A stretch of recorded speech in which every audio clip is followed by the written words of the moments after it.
जननीं शारदां देवीं रामकृष्णं जगद्गुरुं पादपद्मे तयो श्रित्वा प्रणमामि मुहुर्मुहुः। नमः श्रीयतिराजाय विवेकानन्दसूरये सच्चित्सुखस्वरूपाय स्वामिने तापहारिणे। गुरुब्रह्मा गुरुर्विष्णुः गुरुर्देवो महेश्वरः गुरुः साक्षात् परब्रह्म तस्मै श्री गुरवे नमः। नारदीया कलौ भक्तिः मोक्षोपायो ह्यनुत्तमम् इत्थं येनोपदिष्टं तं रामकृष्णं नमाम्यहम्।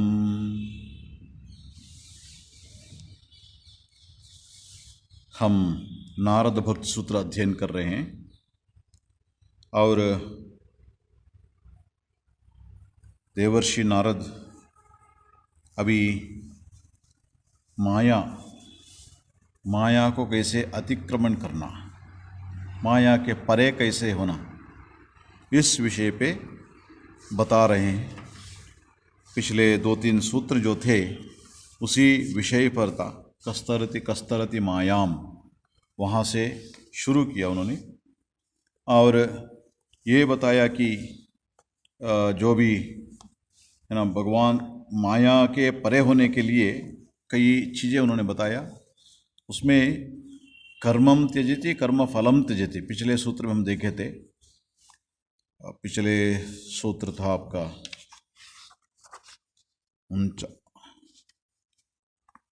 48 सूत्र जो है, उसमें हमने देखा था, वहाँ पे कर्म फलम त्यजति कर्माणि संन्यस्यति ततो निर्द्वंद्वो भवति।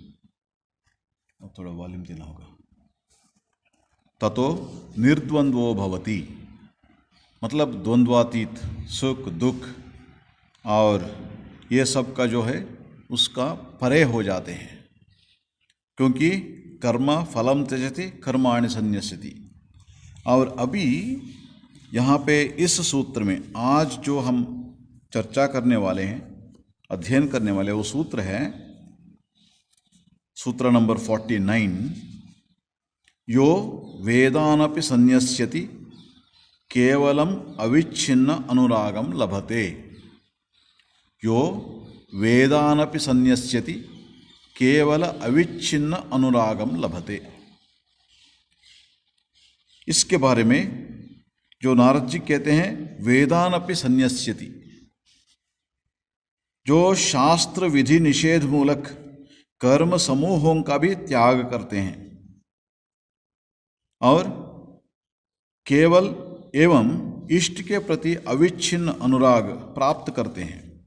यो वेदान अपि, वेदान वेद जो है, मतलब वेद में विधि निषेध है, क्या करना क्या नहीं करना, और उसको भी त्याग करते हैं। वेदानपि संन्यस्यति केवलम केवलम अविच्छिन्न अनुरागम लभते। अनुराग, अनुराग मतलब, राग मतलब हमें पता है आसक्ति होना, और अनुराग मतलब क्या है? राग तो आसक्ति हो गया, फिर अनुराग का अर्थ क्या है? अनुराग है जो भगवान के प्रति आसक्ति जब होती है उसको अनुराग कहते हैं। राग जो बोलते हैं ना, वो विषय वस्तु के साथ जो होती है आसक्ति होती है, उसको राग कहते हैं। लेकिन क्योंकि जब राग होता है विषय वस्तु के प्रति, जब ये आसक्ति हमें बढ़ती है, वो क्या करती है? हमें पतन के ओर ले जाती है। लेकिन जब ये ही राग भगवान के प्रति होती है उसको अनुराग कहते हैं। अनुराग मतलब उससे क्या होता है, जितना हमें भगवान के प्रति आसक्ति होती है उतना हम भगवान के ओर जाते हैं, सत्य के ओर जाते हैं। इसलिए हमारा मन जो पवित्र होता है, इसलिए उसको अनुराग कहते हैं। राग और अनुराग, अनुराग का मतलब भगवान के प्रति जो राग जो है उसको अनुराग कहते हैं। और ये कैसे राग है? अविच्छिन्न अनुराग। ये कैसे अनुराग है? अविच्छिन्न, मतलब ये जो उसमें बीच में ना कोई रुकावट नहीं होती है, एक धारा जैसे, शास्त्र में इसको तैल धारावत बोलते हैं। जैसे तेल को एक बर्तन से दूसरे बर्तन डालते हैं ना, उस समय उसका धारा कैसी होती है, पानी जैसे नहीं, पानी में बीच बीच में रुकावट होती है, लेकिन तेल को जब डालते हैं तब एक धारा, मतलब कोई रुकावट नहीं बीच में ना, वो ब्रेक नहीं होता है। वैसे जो होता है उसको अविच्छिन्न, अविच्छिन्न मतलब इस भक्त के मन जो है वो भगवान के ओर लगातार उनके ओर चलते जाते हैं। ये मतलब कैसे परिस्थिति आप देखिए, मतलब इसका मतलब क्या है, और कोई सोच नहीं रहेगा, उसको अविच्छिन्न अनुराग कहते हैं। केवल अविच्छिन्न अनुरागम लभते। अब देखिए कैसी मतलब एक स्थिति है जहाँ पर वेदानपि संन्यस्यति, वेद विहित कर्मों का भी ये संन्यास कर लेता है। संन्यास का मतलब मैंने बताया था आपको, दो अर्थ है उसमें, एक त्याग करना और दूसरा है भगवान को समर्पण करना। संन्यास मतलब उसको, न्यास मतलब ये रखना, संन्यास मतलब भगवान के चरण कमलों में जब रखोगे उसको भी संन्यास कहते हैं। अब ये भक्त जो है वो क्या कहते हैं, जो शास्त्रीय विधि निषेध मूलक कर्म समूहों का भी त्याग करते हैं। इसका मतलब क्या हुआ, देखिए जो इसका मतलब ये हुआ, वेद को त्याग करना, मतलब वेद को त्याग करना ये कैसे हो सकता है, क्योंकि हमारे जो मूल है वेद, और ये वेद कर्मों को कैसे त्याग करेगा, तब करने से क्या होता है, शास्त्र बहुत स्पष्ट रूप से बताता है, जब वेद विहित कर्म को त्याग करोगे तब तो नरक में जाओगे। फिर ये इसका अर्थ क्या है, भक्त का ये क्या परिस्थिति है, क्यों ऐसे करते हैं। देखिए जी, इसका मतलब ये है, वेदानपि संन्यस्यति मतलब ये है, वेद में भी इसको, इसके बारे में बताए गए हैं। जब हम जीवन यापन करते हैं और जब जो एक व्यक्ति अपने जो इसमें ना ये दो ये है, उसमें जो संन्यास मार्ग में जाते हैं, तब उनका उद्देश्य क्या रहता है, भगवान के प्राप्ति, आत्मज्ञान का प्राप्ति है। आत्मज्ञान का प्राप्ति के लिए ये भक्त ये साधना करते हैं, उसका उपनिषद मार्ग कहते हैं। वेद में और एक मार्ग है ना, ये प्रवृत्ति एक हुआ और एक निवृत्ति हुआ। जब ये जो उपनिषद का अनुसरण करेंगे, उपनिषद क्या कहते हैं, ब्रह्मज्ञान के बारे में, आत्मज्ञान के बारे में कहती है उपनिषद। तब जब कर्म में लगे रहते हैं तब है ना, ये उपनिषद का मार्ग जो है उसको पकड़ना बहुत मुश्किल है। क्यों, क्योंकि जो वेद विहित कर्म करते रहना, उसी के साथ साथ ब्रह्म सत्यम जगन मिथ्या कहना दोनों मुश्किल है। वेद विहित कर्म क्या कहते हैं, उसमें एक है कर्म, उस कर्म में विधि और निषेध, क्या क्या करना, और विधि में क्या क्या होता है, वो उसमें सकाम कर्म भी होते हैं। कुछ कामनाओं को पाने के लिए कुछ कर्म करना पड़ता है, ये हुआ, उसको वेद कर्म कहते हैं, वैदिक कर्म कहते हैं उसको। जब एक भक्त भगवान के प्रति उनको प्रेम होता है, तब उसको इस दुनिया में पाने के लिए कुछ नहीं रहता, कुछ भी नहीं रहता है, कुछ कोई विषय में उसको आसक्ति नहीं है, केवल भगवान के चरण कमलों में आसक्ति है उसको। तब ऐसे भक्त को वैदिक कर्मों का जरूरत नहीं पड़ता है। जब श्री रामकृष्ण के जो शिष्य महेंद्रनाथ गुप्त, वो पहले बार श्री रामकृष्ण से मिलने के लिए आए थे, मतलब दक्षिणेश्वर आए थे और बगीचे देखने के लिए आए थे। जैसे वो श्री रामकृष्ण के कमरे में उन्होंने ये प्रवेश किया, तब एक विषय पर श्री रामकृष्ण कह रहे थे। क्या विषय था वो, जब एक बार भगवान के नाम स्मरण करोगे तब भक्त के आंखों में आंसू बहाते हैं और उसके बाद उसको संध्या गायत्री करने का जरूरत नहीं है। मतलब भगवान के नाम उच्चारण करते ही, नाम स्मरण करते ही जब आंखों में आंसू बहाना शुरू कर देता है भक्त, तब उसको फिर ये संध्या गायत्री का जरूरत नहीं पड़ता है। वो वेद विहित कर्म है। संध्या वंदना गायत्री सब वेद विहित कर्म है, उसको करने का जरूरत नहीं पड़ता है। उसको क्यों करते हैं? क्योंकि हमें भगवान का जो है ना आत्मज्ञान के लिए ये करते हैं। मतलब गायत्री संध्या वंदन ये सब करते हैं चित्त शुद्धि के लिए, और उसके बाद मन लगातार भगवान की ओर चले जाए। इसीलिए ये बात जो है, इसको जब मतलब श्री रामकृष्ण कहते हैं, जब भगवान के नामस्मरण करते ही आंखों में आंसू बहाने शुरू कर देते हैं, तब फिर इसका जो संध्या वंदना गायत्री का जरूरत नहीं पड़ता है। इसका मतलब क्या हुआ? मन परिशुद्ध हो गया। और इस ऐसे मन क्या होता है? अनुराग, भगवान के प्रति अनुराग होता है।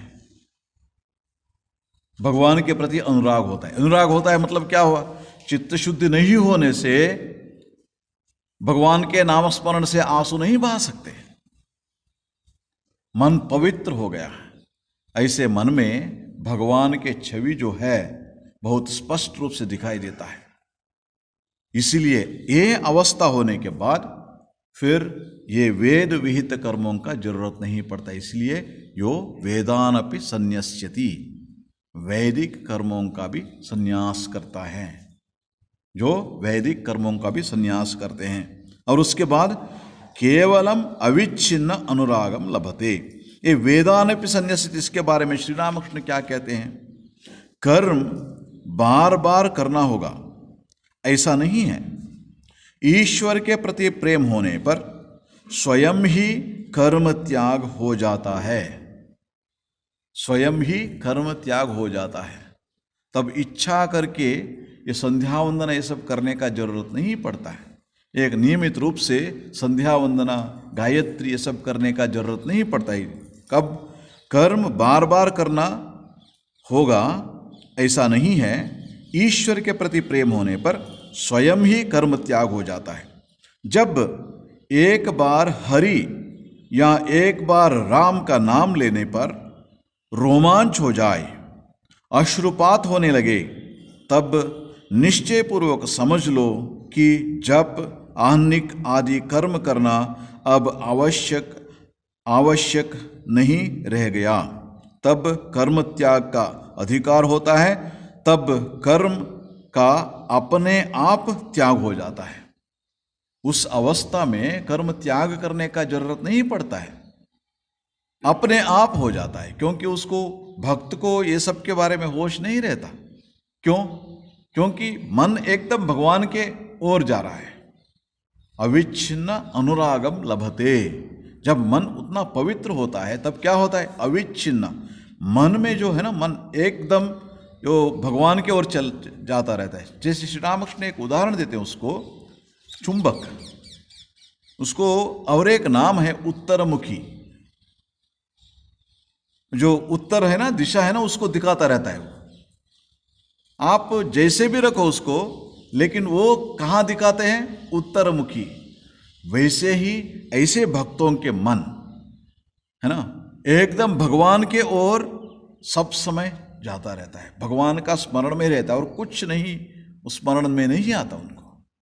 अविच्छिन्न मतलब बीच बीच में कुछ अपना काम कर लो, है ना, थोड़ा बाजार कर लो, ये कर लो, और उसके बाद बीच बीच में राम नाम, भगवान के नाम को, ऐसा नहीं है इनका। ऐसे भक्त का मन लगातार भगवान का चिंतन करता रहता है, और जो भी करता रहे, जो भी काम करते रहे, लेकिन उसका मन एकदम भगवान की ओर चला जाता रहता है। ऐसे मन जो मन में उतना पवित्र हो गया, उतना भक्ति हो गया, भगवान के प्रति प्रेम हो गया, उतना अनुराग हो गया, और उसके बाद ये संध्या वंदना, गायत्री, ये सब करने का, आहनिक आदि करने का जरूरत नहीं है। तब तक करना पड़ेगा। तब तक क्यों करना पड़ेगा? क्योंकि नियमित रूप से साधना नहीं करोगे, चित्त शुद्धि नहीं होगा, भगवान के प्रति प्रेम नहीं होगा। इसलिए ये जो कर्म त्याग के बारे में श्री रामकृष्ण के ये कहना है, इसको बलपूर्वक त्याग नहीं करना, कर्म को बलपूर्वक त्याग नहीं करना होता है, अपने आप कर्म त्याग हो जाता है। श्री रामकृष्ण एक उदाहरण देते थे, जैसे कोई पाम ट्री देखे होंगे, जैसे है ना, वो जो है ऊपर ऊपर है ना बढ़ता जाता है, ये जो उसके जो पत्ते जो हैं, बड़े बड़े पत्ते जो होते हैं, वो अपने आप गिर जाते हैं, उसको फिर गिराने का कोई जरूरत नहीं पड़ता है। जितना ऊपर जाता है एक एक करके वो पत्ते अपने आप गिरते जाते हैं। वैसे ही भगवान के ओर जब मन बढ़ता जाता है, भगवान के स्मरण में रहता है, भगवान से प्रेम होता है, और उस समय क्या होता है, अविच्छिन्न, जैसे मैंने बताया था, एक बर्तन से दूसरे बर्तन को जब तेल हम डालते हैं, तैल धारवत, उसका ये कहते हैं, कैसे मन होता है, तैल धारवत। इसको एक बर्तन से दूसरे बर्तन जब डालते हैं ना, उस समय एक धारा होती है उसका, उसमें क्या होता है, अविच्छिन्न, कोई उसमें बीच बीच में टूटता नहीं हो, लगातार जितना तेल है डालोगे उतना तेल तब तक एक ही धारा वहीं चल जाता है। वैसे ही भक्त का मन भी भगवान की ओर जब चले जाता है, मतलब स्मरण में रह जाता है, तब फिर ये वेद कर्म का जरूरत नहीं पड़ता है। और श्री रामकृष्ण ये भी कहते हैं, उसके लिए श्री रामकृष्ण बहुत सुंदर और एक उदाहरण देते हैं। उदाहरण क्या है, देखिए, जब तक हवा नहीं मिलती तब तक ही पंखे की आवश्यकता होती है। अभी तो हमें फैन का है, पंखे। अब देखिए, पुराने ज़माने में लोग सब घर पे बाहर बैठते थे गर्मी के दिन में, और हाथ में एक पंखे लग के पंखे है ना हवा लगाते रहते थे। जब हवा लगने लगी तब क्या होता है, सिर्फ पंखे का आवश्यकता पड़ता है, क्योंकि हमारे मन को परिशुद्ध करके भगवान के ओर, भगवान के चरण कमलों में लगाने का हम प्रयत्न कर रहे हैं। इसलिए हमें संध्या वंदन, गायत्री, वेद विहित कर्म है ना, जो विधि जो है, ये सब कर्म करना शास्त्र में जो कहते हैं वेद में, वो सब करना पड़ता है। इसका उद्देश्य क्या है? क्योंकि कर्म है ना, कर्म का उद्देश्य कर्म करना नहीं है, कर्म करने का एक उद्देश्य है, उसका एक आवश्यकता है। वो आवश्यकता क्या है? मन शुद्धि करना और मन पवित्र होना। जब ये पवित्र मन पवित्र होगा, अपने आप भगवान की ओर वो मन जाएगा। जैसे ज्ञानी होने से उनके स्मरण में श्रवण मनन निधिध्यासन में लगा रहता है मन, तब फिर ये कर्म का जरूरत नहीं रहता। उसका उद्देश्य ये है। इसलिए उपनिषद में बहुत सुंदर रूप से कहते हैं, नायमात्मा प्रवचनेन लभ्यो न मेधया न बहुना श्रुतेन। जो आत्मा जो है, आत्म साक्षात्कार करना हो, ऐसे ना प्रवचन लगाने से नहीं मिलेगा। न मेधया, बहुत सारे लोग हम समझते हैं, मतलब शास्त्र पढ़ते हैं और बहुत सारे सुंदर व्याख्यान देते हैं और उसके ऊपर चर्चा करते हैं। कहाँ से करते हैं? अपने मेधा है ना, मेधा शक्ति से। न मेधया, उससे भी आत्मा नहीं मिलेंगे, आत्मदर्शन नहीं होंगे। न बहुना श्रुतेन, श्रुति मतलब वेद है, शास्त्र, वेद जो है उसको श्रुति कहते हैं। न बहुना श्रुतेन, उससे भी आपको नहीं मिलेगा। देखिए कितने, मतलब वेद में ये बात कहा गया है, आप वेदाध्ययन किए हैं इसलिए आपको आत्मा मिल जाएंगे, ऐसा कोई गारंटी नहीं है। वो वेद में उन्होंने जो भी उपासना, ये जो साधना जो है उन्होंने बताया है, जब उसको करोगे तब मन परिशुद्ध होगा। यमेव ईश वृणुते, जो आत्मा जिसके प्रति अपना प्यार दिखाएगा, इसका मतलब उनके कृपा होगी, आत्मा की कृपा होगी। यमे वैश ऋणते तेन लभ्य, उसको मिलेगा। मतलब उसके कृपा कैसी होती है? जब चित्त शुद्धि होती है। इसीलिए चित्तस्य शुद्धये कर्म, चित्त शुद्धि के लिए कर्म है, न तो वस्तुपलब्धये। वो आत्मा के साक्षात्कार उससे नहीं होता है। इसलिए कहते हैं, देखिए, जब ये कर्म उतना तक, जब तक मन शुद्ध नहीं होगा, वो होने के बाद अपने आप आत्मा के और आत्मा के निधिध्यासन में लगा रहता है। नहीं तो भक्त के प्रति रहने से भगवान के पाद पद्मों में पड़ा रहता है वहाँ पे, और कुछ नहीं सोचता ऐसे मन। तब उसको वेद कर्म का जरूरत नहीं है, उसका जरूरत नहीं पड़ते हैं। जैसे पंखे, हवा लगने शुरू हो गया, तब पंखे का जरूरत नहीं है। और भगवद गीता में और एक उदाहरण भी देते हैं, यावानर्थ उदपाने सर्वतः संप्लुतोदके तावान सर्वेषु वेदेषु ब्राह्मणस्य विजानता। मतलब जब, है ना, ये फ्लड आ गया, तब क्या आपके घर में जो कुआं है वो भी डूब गया उसमें ना, फ्लड के पानी में? तब क्या आप कुआं के पानी डालने के लिए जाओगे? सब जगह पानी है, पानी ही पानी है। तब इस कुआं या तालाब, इसका कोई जरूरत नहीं रहता है, क्योंकि पानी सब जगह है। सर्वतः संप्लुतोदके यावानर्थ उदपाने, उदपाने यावानर्थ। मतलब जब सब जगह में पानी बह रहा है, तब मतलब इसका मतलब क्या हुआ? आप समुद्र में या नदी में जा रहे हो पानी के लिए, कुआं ये करते हो, तो खोदते हो नहीं है, क्योंकि पानी है वहां पे। तब उसका कुएं का जरूरत नहीं पड़ता है। तावान सर्वेषु वेदेषु ब्राह्मणस्य विजानता। जब एक बार इनके मन इनको जान लिया, आत्मज्ञान हो गया जिसका, उसको फिर ये वेद विहित कर्म उनका जरूरत नहीं पड़ता। तावान सर्वेषु वेदेषु ब्राह्मणस्य विजानता तावान सर्वेषु वेदेषु। जो आत्मा को जान लिया है उसके लिए उतना ही प्रयोजन है, किसका? वेद का। इसलिए शास्त्र में यह स्पष्ट रूप से कहा गया कि वेद जो है हमारा लक्ष्य नहीं है, वेदाध्ययन जो है हमारा लक्ष्य नहीं है। लक्ष्य पाने के लिए एक मार्ग मात्र है, हमें दिशा निर्देश करता है, इस ओर जाओ, ऐसे करो। लेकिन ऐसे हमें करना पड़ता है। जब करेंगे तब शुद्धि होगी, तब उनके आत्म प्राप्ति होता है, आत्मज्ञान होता है, भगवान के प्राप्ति होती है। इसीलिए जो वेद कर्म है उसको भी, वैदिक कर्म जो है उसका भी अपना एक मर्यादा है, अपना एक हद है, उसके बाद उसका प्रयोजन नहीं होता है। इसलिए आप देखिए, बड़े बड़े महात्माओं के जीवन में आप देखोगे, तब वो क्या करते हैं, तब वो उनके जीवन में मतलब जैसे दूसरे सब करते हैं वैसे, मतलब रोज सुबह उठ के बैठना ये सब नहीं रहता उनका। क्यों नहीं रहते? क्योंकि वो दिन रात भगवान के स्मरण कर रहे हैं।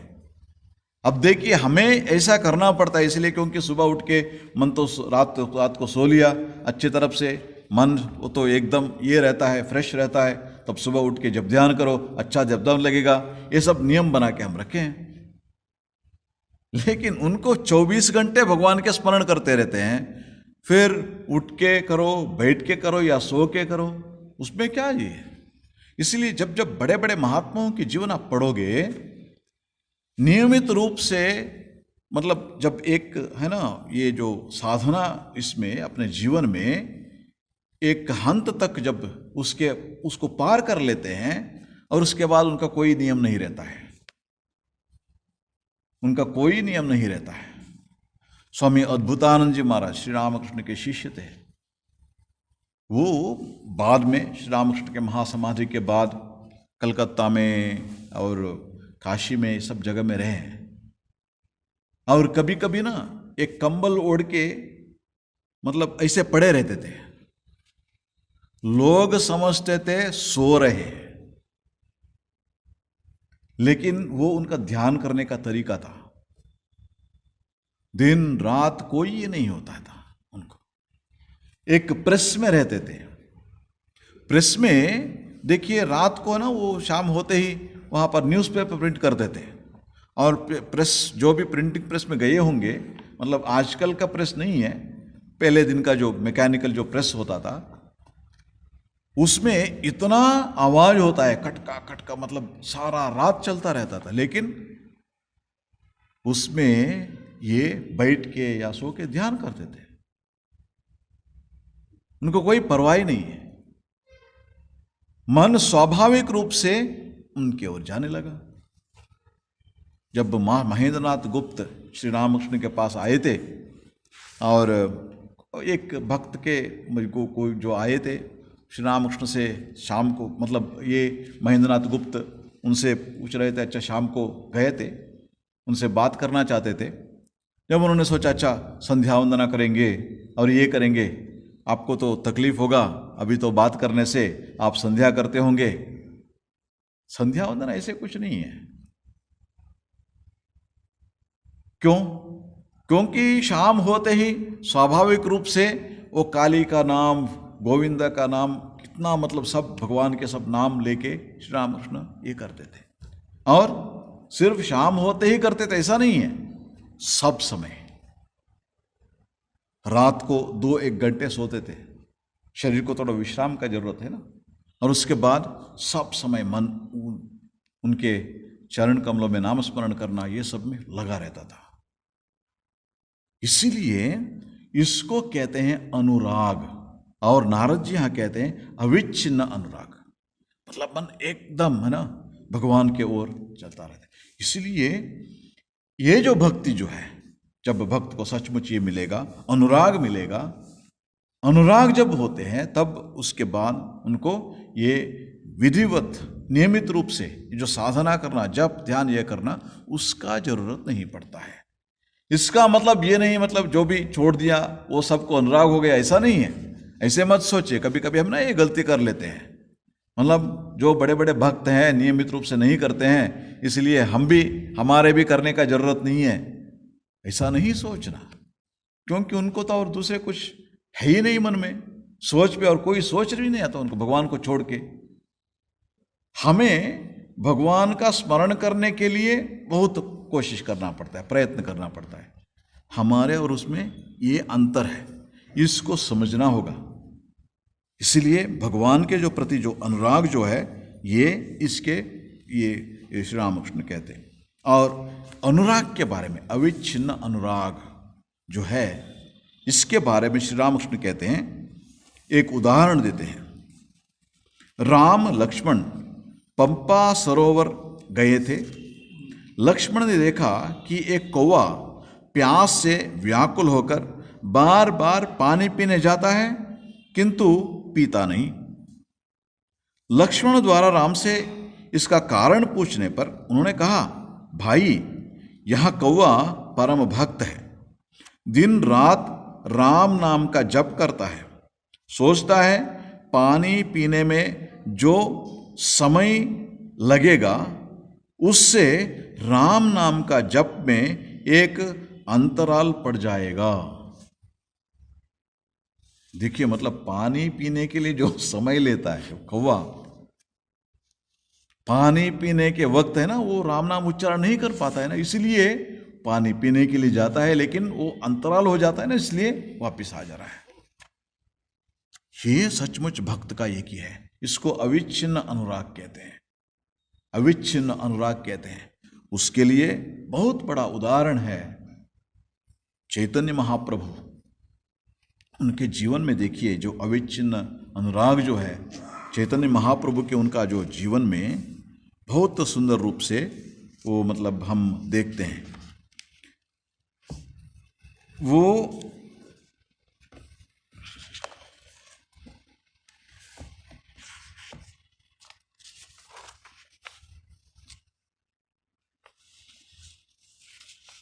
चैतन्य देव, उन्होंने सब समय हरिनाम करते, मतलब ये जाते रहते थे। उनके साथ कई शिष्य थे और जहां भी जाओ हरिनाम करो, हरिनाम करो। एक क्षण भी, इन्हें कभी कभी एक क्षण भी नहीं छोड़ते थे, सारा समय हरिनाम करो, हरिनाम करो। उनका जीवन में आप जब देखेंगे, ये हरिनाम का हर एक को बुलाते थे, बताते थे उनको, है ना, बुला बुला के हरिनाम करो, हरिनाम करो। इतना आनंद मिलता है उससे, इतना आनंद मिलता है। ये उनके जीवन आप देखोगे, और जहां भी जाते थे लोग उनके साथ मिल जाते थे। और कीर्तन चलता था, खोल करताल लेके। और उनके मन कैसा था देखिए, कहीं एक जगह में जा रहे थे और किसी ने बताया, जो यहाँ का जो ये है ना वो मिट्टी है, वो उसमें वो खोल हरिनाम स्मरण करने के समय है ना, वो मृदंग जैसे होता है, उसको बनाने में वो मिट्टी को उपयोग करते हैं। उससे वो भावावस्था में चले गए, हरिनाम का शुरू कर दिया उन्होंने। क्योंकि वो खोल का जो खोल किसी लिए उपयोग करते हैं, हरिनाम करने के लिए। कुछ भी करो, उनके मन एकदम भगवान के स्मरण की ओर चले जाता है। कुछ भी बोलो, भगवान से संबंध जुड़ जाता है उससे। मन सब समय तैयार रहता था, just like a dry match stick. वो मतलब थोड़ा सा कुछ लग गया, एकदम जलना शुरू हो जाता है। वो गीला हुआ है ना, वो एकदम ये नहीं होता है, ये हमारा अवस्था है। वो कितना कोशिश करना पड़ता है। लेकिन उनके जो है ना मन कैसा रहता है, कुछ एक सजेशन, कुछ ना कुछ सजेशन, एकदम भगवान के स्मरण में चले जाते हैं और भावावस्था में चले जाते हैं। भावावस्था में मतलब क्या है, मन भगवान के चरण कमलों में इतना मगन हो जाता है, शरीर का बोध ही नहीं रहता है, आनंद में विभोर हो जाते हैं।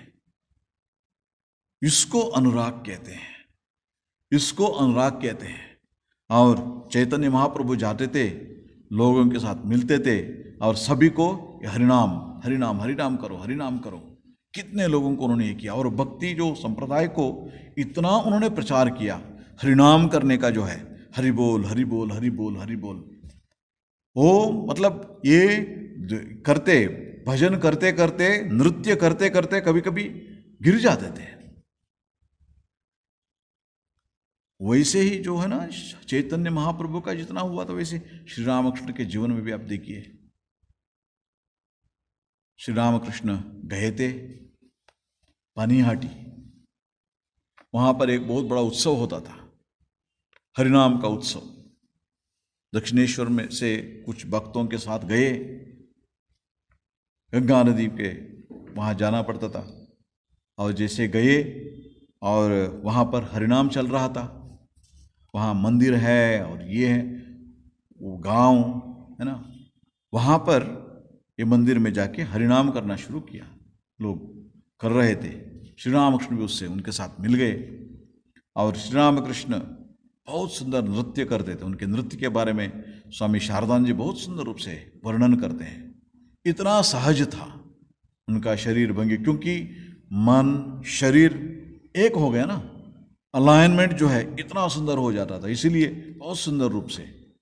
और जैसे ही वो हरिनाम का उच्चारण करते थे, वो भक्ति जो होता है ना, वो जो गहरा भक्ति जो होता है, उसका प्रभाव और सबके ऊपर वो भक्ति का प्रभाव हो जाता है। ऐसे महात्मा जब होते हैं, सभी को है ना, सभी के मन में वो भक्ति होती है, उसका असर जो है सभी के ऊपर पड़ता है, प्रभाव जो है सभी के ऊपर, जहां भी वो वहां पर जितना लोग हैं उन सबके ऊपर। और जैसे हरिनाम करने लगे, वो जितना मतलब भक्त लोग आए थे, कितना मतलब पता नहीं, बहुत बड़ा ये था वहां पे ना, वो भक्त लोग आए थे हरिनाम करने के लिए। जैसे श्री रामकृष्ण गए और नर्तन शुरू हो गया, गान करते करते, नर्तन करते करते, और उनको श्री रामकृष्ण से वहां से लेके गए, क्योंकि श्री रामकृष्ण का शरीर तो बहुत सूक्ष्म था, कष्ट सहने के लिए, क्योंकि बहुत सारे तपस्या की है श्री रामकृष्ण ने, ये सब किया, इसलिए उनका शरीर तो बहुत सूक्ष्म था। इसलिए जहां भी लेके गए वहां पे लोग आ जाते थे, खोल और करताल दोनों लेके हरि बोल हरि बोल हरि बोल,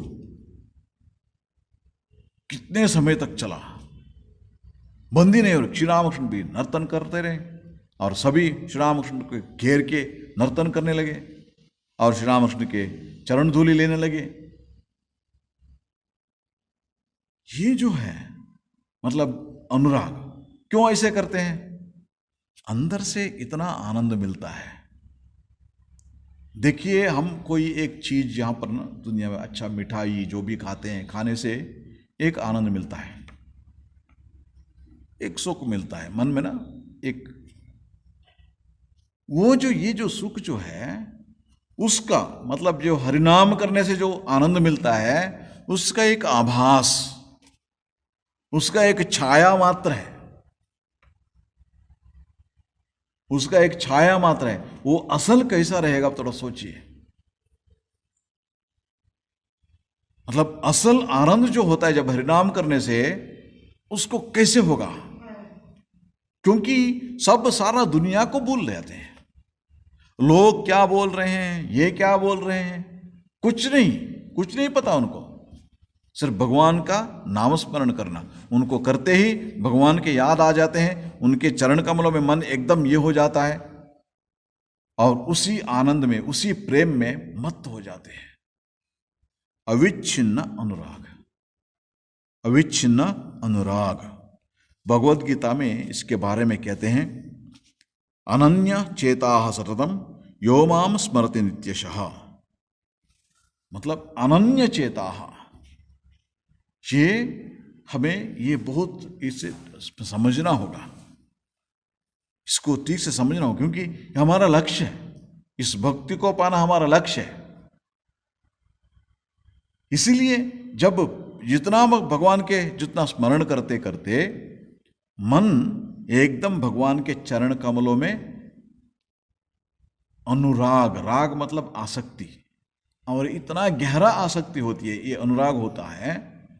और जितना उनके पास जाओ, क्योंकि भगवान चैतन्यमय है, भगवान मतलब चैतन्यमय है, सत्य चैतन्यमय, जब है ना आनंदमय, सत्य चित आनंद स्वरूप है भगवान, मतलब सत्य चित आनंद स्वरूप है।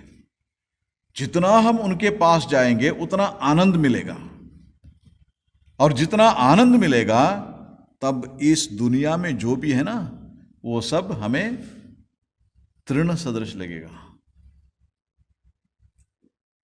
क्योंकि वो आनंद जो है इससे कोई उसे तुलना नहीं है। और ये नारद जी कहते हैं, मतलब यो वेदानपि संन्यस्यति केवलम अविच्छिन्न अनुरागम लभते। मतलब ये साधना करते करते उनका ये परिस्थिति में आ जाते हैं। और जो सूत्र नंबर 50वां है उसमें ये कहते हैं, सतरति सतरति स लोकांस तारयति। 50वां सूत्र है, सतरति, ऐसे भक्त जो है वो पार करता है। किसको पार करेगा? माया को पार करेगा। सिर्फ वो ही नहीं, लोकांस तारयति, वो मतलब वो तरने के बाद और भी लोगों को भी तरने के लिए सहाय करेंगे, उनको सहाय करेंगे। तारयति मतलब करवाते हैं। इस प्रकार सतरति सहतरति लोकांस तारयति, सह लोकांस तारयति। इस प्रकार भक्त निश्चय ही स्वयं माया मुक्त होते हैं एवं दूसरे का भी उद्धार करते हैं। कोई एक बार भक्त हो गया, सचमुच भक्त हो गया, दूसरों का भी उद्धार करते हैं। उनको भी हम क्या कहते हैं शास्त्र में? यो महानुभावम सेवते, अनुभव, जिसको अनुभव हुआ है, भक्ति का अनुभव हुआ है, वही उन ऐसे इनको हमें सेवन करना चाहिए, उनकी सेवा करना चाहिए ना, क्योंकि भक्ति पाने के लिए वही एक मार्ग है। वो क्यों?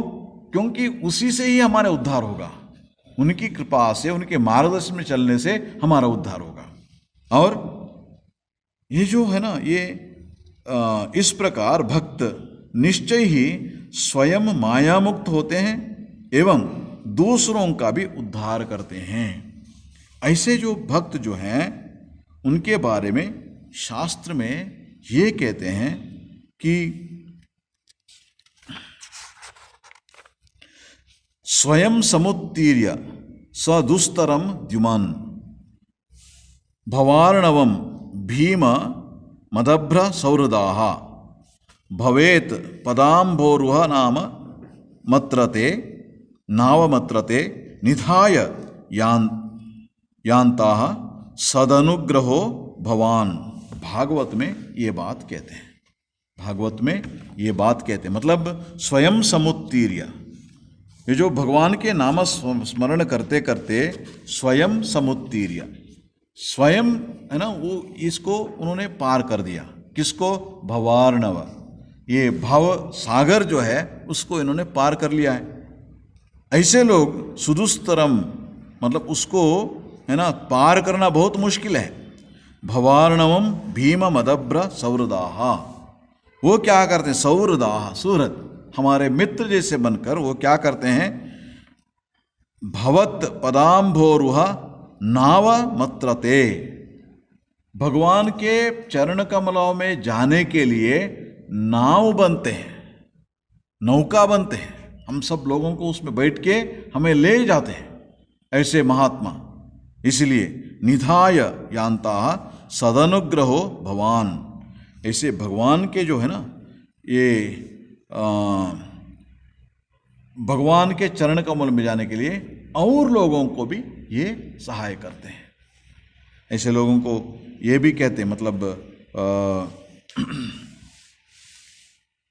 विवेक चूड़ामणि में आचार्य शंकर कहते हैं, शांता महांतो निवसन्ति संतः। जब एक बार भगवान के नाम ना भक्ति मिल गया, भगवान के साक्षात्कार हुआ, भगवान के प्रेम मिला, ऐसे लोग क्या करते हैं? शांता महांतो निवसन्ति संतः वसंतवल्लोक हितम चरन्तः।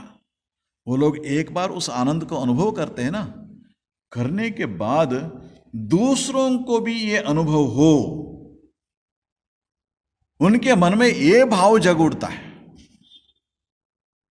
कोई लौकिक है ना इसके लिए नहीं है, मतलब नाम यश हो, मेरा कुछ ये हो, मतलब शिष्य हो, इस कारण से नहीं है। जो आनंद का अनुभव मैं कर रहा हूं, इनको नहीं मिला है, और कुछ ना कुछ सुख पाने के लिए इतना ये करते हैं, मतलब तकलीफ उठाते हैं, सब करते हैं। इन लोगों को भी मिले ये आनंद, मिले सभी को ये आनंद मिले। वसंतवल्लोक हितम चरन्तः, मतलब वसंत ऋतु जैसे उसका जब आगमन से आनंद मिलता है ना, वह उससे किसी कुछ मांगता है? किसी से नहीं, कुछ भी नहीं। वैसे ही ये महात्मा भी कुछ मांगते नहीं, सिर्फ देते हैं। अपना जो ये प्रेम जो है उसको देते हैं और दूसरों का मार्गदर्शन करते हैं। देखो ये मार्ग में जाओ, बताते हैं हम सब लोगों को, भगवान का नाम से इतना आनंद मिलता है, तुम भी इस आनंद पाओ, है ना। और उसके बाद कहते हैं तीर्णा स्वयं भीम भवार्णवम। ये जो है ना, ये भव सागर जो है, भीम बहुत बड़ा जो सागर जो है, उसको पार करके अहेतुना अन्यानपि तारयन्तः, अहेतु की मतलब कोई आकांक्षा नहीं रखते, बिना कोई है ना मांगते, वो क्या करते हैं? अन्यानपि तारयन्तः, दूसरों को भी पार करवाते हैं। ये ऐसे महात्मा का है। इसलिए कहते हैं, नारद जी क्या कहते हैं यहाँ पे? सतरति सतरति स लोकांस तारयति। ऐसे व्यक्ति माया को अतिक्रम करते हैं, जिसको अविच्छिन्न अनुराग मिला है। ऐसे महात्मा, ऐसे साधक जो है, वो इस मतलब माया को पार करते हैं। माया को पार करने के बाद, करने से क्या होता है उसको? उनको अविच्छिन्न अनुराग जो मिलता है, और उसके बाद वो क्या करते हैं? अन्यांस्ता लोकांस्ता रहे थे, सभी लोगों को उससे पार करवाते हैं, भवसागर का पार करवाते हैं, माया का पार करवाते हैं, हरे जाने के लिए उन सबको मदद करते हैं। इसीलिए ये जो एक मतलब यहाँ पर जो माया को पार करने का जो बातें कर रहे हैं, उसको हमें समझना होगा। कैसे, क्या क्या बताते हैं उसमें? यो विविक्त स्थानम सेवते, एकांत में जाना होगा, भगवान के स्मरण करना होगा। यो लोकबंधन उन्मूलयति, यो निस्त्रैगुण्यो भवति, यो योगक्षेमं त्यजति, मतलब मेरा क्या होगा, ये है उसको कैसे रक्षा करूँगा, और ये मेरे पास नहीं कैसे मिलेगा, इसके बारे में सोचते भी नहीं।